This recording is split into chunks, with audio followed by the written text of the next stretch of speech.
Now, our latest installment of our series, Who in the World is George Santos? Or for that matter, who is on his staff? Because earlier today, Santos named a new campaign treasurer, and the man who got the job could be as mysterious as his boss.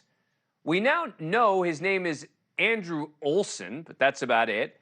Days after the FEC warned Santos that he couldn't raise or spend money without a treasurer, Olsen was listed in an FEC filing.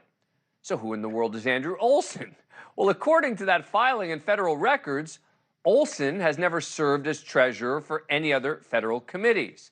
The space for his telephone number was left blank, and his address was listed as the same address in Queens that Santos used in the statement of his candidacy last year. The hits just keep on coming, because just when you thought we couldn't learn anything more about George Anthony Katara DeVolder Santos, he sits down for a 40-minute interview with Piers Morgan. The British talk show host pressed Santos on the multitude of lies that helped lead him to Capitol Hill, and for just a second there, Congressman Santos even seemed to offer a moment of contrition. What about all the lies you've told? Would you stare down the camera and just apologize? I've looked inside the camera and I've said sorry. And I have no problem saying sorry and asking for forgiveness of the American people watching at home and everyone abroad. Because I think that if you can ask for forgiveness and have the humility to accept and admit your errors, I think that's the first step.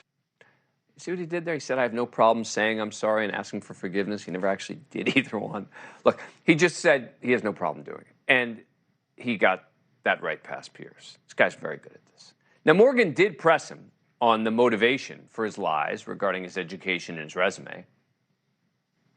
Why would you lie about something like that? Expectation on society, the pressure, couldn't afford it, decided I wanted to run for office, although I had built a very credible business career. And I just didn't have that part of my biography. Oh, yeah, very credible business career. Morgan followed up with a pretty fair question as to how exactly Santos expected to get away with the lies in a giant media landscape that focuses on Capitol Hill.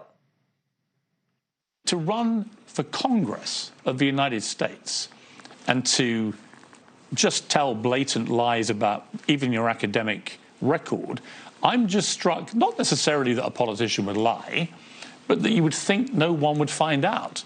Well, I'll humor you this. I ran in 2020 for the same exact seat for Congress, and I got away with it then, and I guess...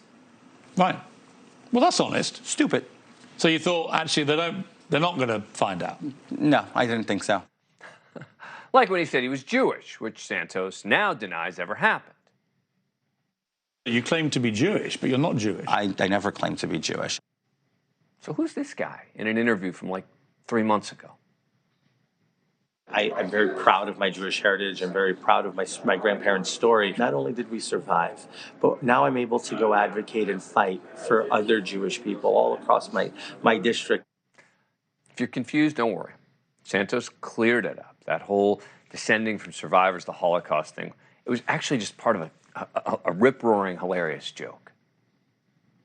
I've always made this as a party favor joke, and I've done it on stages across What's this country. funny about falsely claiming you're Jewish? No, not falsely claiming I'm Jewish. I'd always say I was raised Catholic, but I come from a Jewish family, so that makes me Jew-ish. But again, it's always been a party favor. Everybody's always laughed. I mean, this guy, he doesn't stop.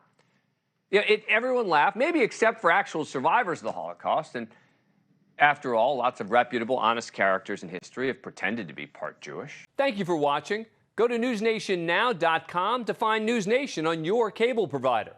And don't forget to click the red subscribe button below to get more of NewsNation's fact-driven, unbiased coverage.